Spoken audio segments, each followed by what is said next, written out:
오늘은 1월 21일 목요일입니다. 이제 다 함께 사도신경으로 신앙 고백하심으로 새벽 예배를 시작하겠습니다. 전능하사 천지를 만드신 하나님 아버지를 내가 믿사오며 그 외아들 우리 주 예수 그리스도를 믿사오니 이는 성령으로 잉태하사 동정녀 마리아에게 나시고 본디오 빌라도에게 고난을 받으사 십자가에 못 박혀 죽으시고 장사한 지 사흘 만에 죽은 자 가운데서 다시 살아나시며 하늘에 오르사 전능하신 하나님 우편에 앉아 계시다가 저리로서 산자와 죽은 자를 심판하러 오시리라. 성령을 믿사오며 거룩한 공예와 성도가 서로 교통하는 것과 죄를 사하여 주시는 것과 몸이 다시 사는 것과 영원히 사는 것을 믿사옵나이다. 아멘. 오늘 우리에게 주시는 하나님의 말씀은 마태복음 5장 17절에서 26절까지 말씀입니다. 제가 봉독해 드리겠습니다. 내가 율법이나 선지자를 폐하러 온 줄로 생각하지 말라. 폐하러 온 것이 아니요 완전하게 하려 함이라. 진실로 너희에게 이르노니 천지가 없어지기 전에는 율법의 1.1획도 결코 없어지지 아니하고 다 이루리라.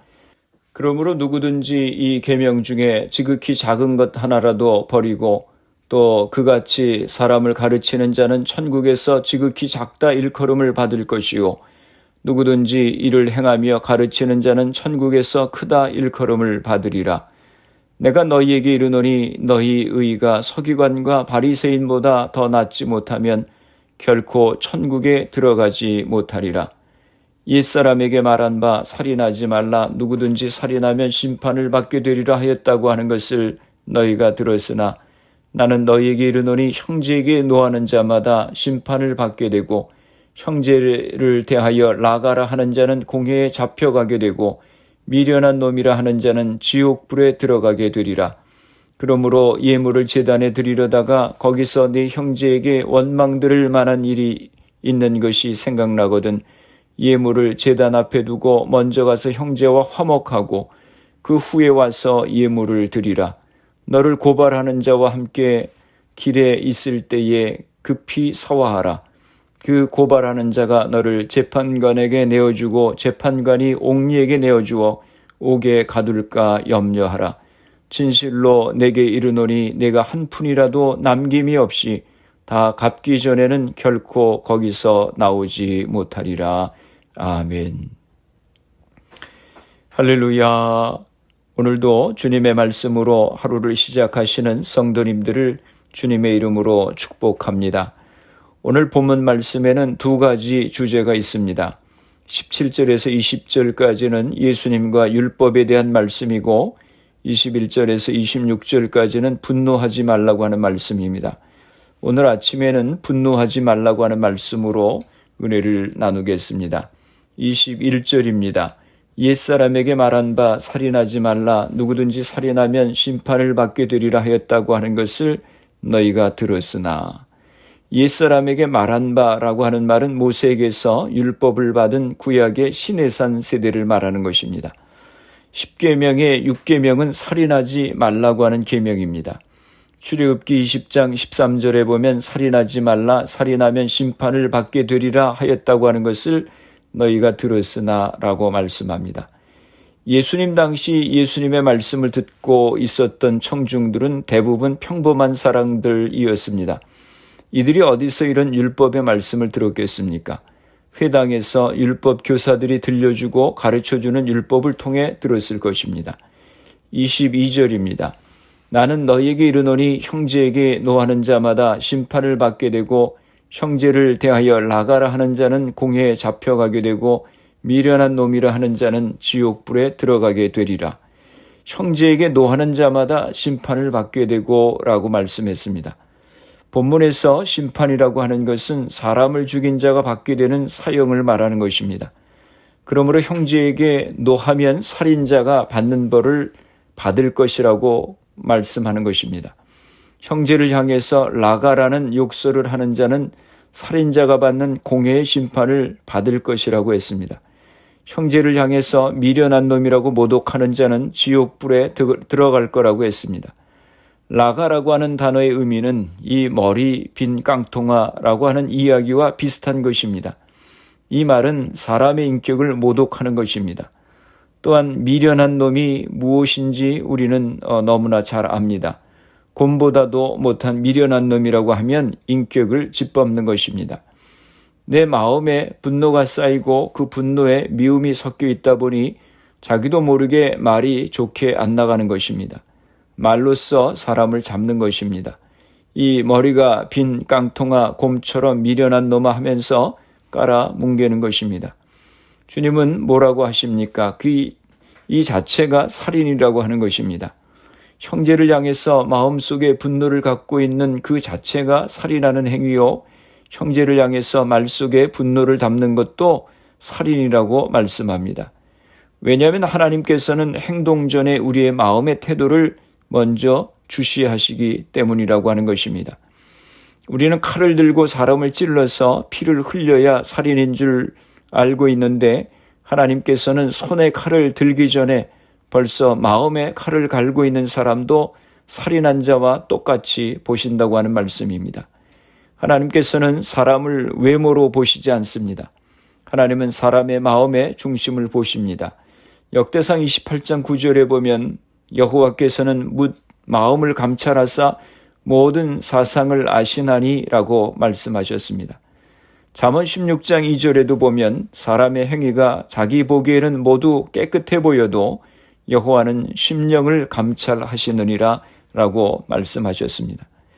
행동으로 살인하지 않았으니 나는 괜찮다, 나는 의롭다고 생각할지 모르지만 마음의 깊은 곳을 감찰하시는 하나님의 눈에는 살인자가 될 수 있는 것입니다. 마음에 남을 미워하고 남을 증오하는 감정이 있으면 하나님은 벌써 살인한 사람으로 간주하시기 때문입니다. 그러므로 요한일서 3장 15절에는 결론적으로 말씀을 하십니다. 그 형제를 미워하는 자마다 살인하는 자니라. 얼마나 놀라운 말씀입니까? 하나님이 얼마나 두려우신 분이십니까? 누가 그 하나님의 눈을 피할 수 있습니까? 멀리 있어도 우리 생각을 통찰하시고 우리의 감정을 읽으시는 하나님의 눈을 누가 피할 수 있겠습니까? 아무도 피할 수 없습니다. 분노가 살인이라고 하는 이 말씀이 얼마나 진리인가를 우리는 실제 생활에서 자주 체험하게 됩니다. 미국에서는 총기 사고가 얼마나 많이 일어납니까? 분노를 이기지 못해서 총을 난사해서 해마다 죽는 사람이 미군이 전쟁에서 죽는 숫자보다 더 많다고 하는 것입니다.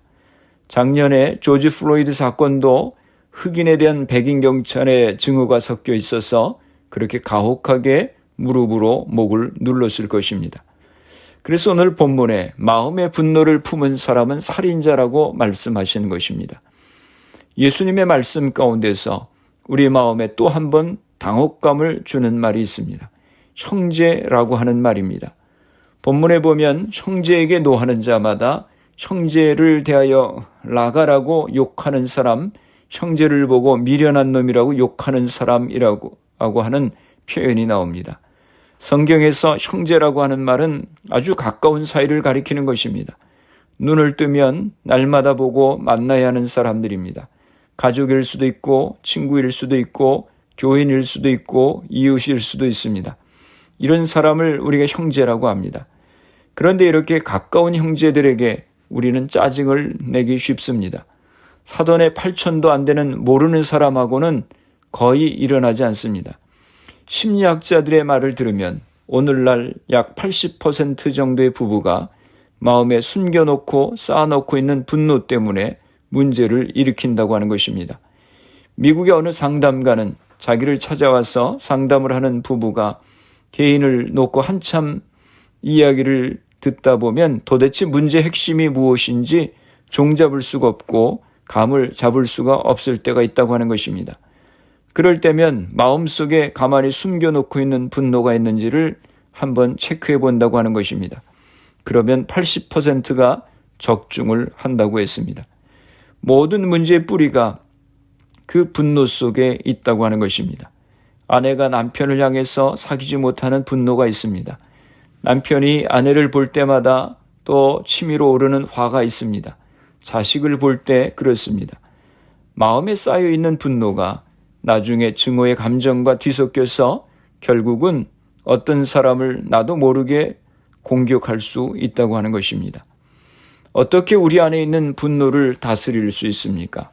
마음의 분노를 다스리기로 결심해야 하는 것입니다. 마음의 분노를 다스리는 첫 단계는 화를 참을 수 없었다는 말을 멈추고 마음의 분노를 다스릴 수 있다고 결심하는 것입니다. 둘째는 분노의 대가를 기억해야 하는 것입니다. 내가 분노를 폭발할 때 치러야 될 대가를 생각해야 되는 것입니다. 셋째는 분노를 행동으로 표현하기 전에 먼저 분노의 이유를 생각해 보아야 하는 것입니다.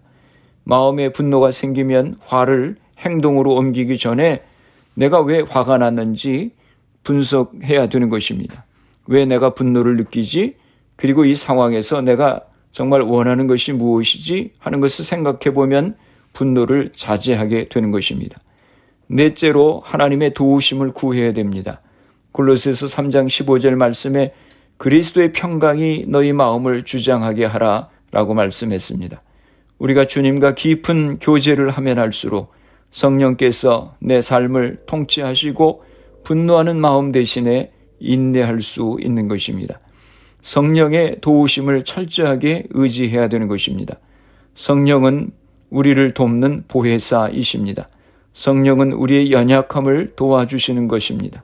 사랑하는 성도 여러분, 마음속에 분노가 있으십니까? 분노를 다스리시기 바랍니다. 분노는 선택입니다. 분노의 대가가 무엇인지를 생각해야 됩니다. 왜 분노하는지 생각해야 됩니다. 그리고 하나님의 도우심을 구하시기 바랍니다. 그럴 때 분노하는 마음을 이기고 더 큰 사랑을 펼칠 수 있는 그리스도인이 될 것입니다. 기도하시겠습니다. 거룩하신 아버지 하나님, 은혜와 사랑을 감사합니다. 분노를 다스리지 못해서 하나님의 영광을 가리운 적이 많이 있었음을 고백합니다. 사랑하는 가족들, 배우자나 자녀들에게 화를 내서 마음을 아프게 할 때가 많이 있었습니다. 또 성도들이나 직장의 동료들에게 화를 내서 상처를 준 적도 여러 번 있었습니다. 주님, 저희들의 부족함을 용서하여 주시옵소서. 마음의 분노를 다스릴 수 있도록 은혜를 허락하여 주시옵소서. 우리의 가정들을 위해서 기도합니다. 사랑하는 자녀들을 축복하시고 우리에게 주신 사업과 직장을 복되게 하여 주시옵소서. 질병으로 고생하시는 성도들을 기억하시고 치료하여 주시옵소서. 코로나 바이러스의 문제가 하루속히 해결되어서 모두가 정상적인 생활을 할 수 있도록 은혜를 허락하여 주시옵소서. 오늘 하루도 주님과 동행하는 복된 하루가 되게 하여 주옵소서. 예수님의 이름으로 기도드리옵나이다. 아멘. 주기도문 하심으로 새벽 기도회를 마치겠습니다. 하늘에 계신 우리 아버지여, 이름이 거룩히 여김을 받으시오며 나라가 임하시오며 뜻이 하늘에서 이루어진 것 같이 땅에서도 이루어지이다. 오늘 우리에게 일용할 양식을 주시옵고 우리가 우리에게 죄 지은 자를 사하여 준 것 같이 우리 죄를 사하여 주시옵고 우리를 시험에 들게 하지 마시옵고 다만 악에서 구하시옵소서. 나라와 권세와 영광이 아버지께 영원히 있사옵나이다. 아멘. 새벽 예배를 마쳤습니다. 오늘 하루도 주님 안에서 승리하시기 바랍니다. 새벽 예배 후 개인적으로 10분 이상씩 기도하시기 바랍니다. 마음의 분노를 다스릴 수 있도록 기도하시고 가정과 자녀들, 직장과 사업을 위해서 질병으로 고생하시는 성도님들의 회복을 위해서 기도하시고 또 교회를 위해서 또 미국과 대한민국 조국을 위해서 기도해 주시고 그리고 코로나 바이러스를 위해서 애쓰는 의료진들, 봉사자들, 위정자들 위해서 기도해 주시고 코로나 백신 접종이 순조롭게 잘 진행되어서 코로나가 속히 퇴치될 수 있도록 기도해 주시기 바랍니다.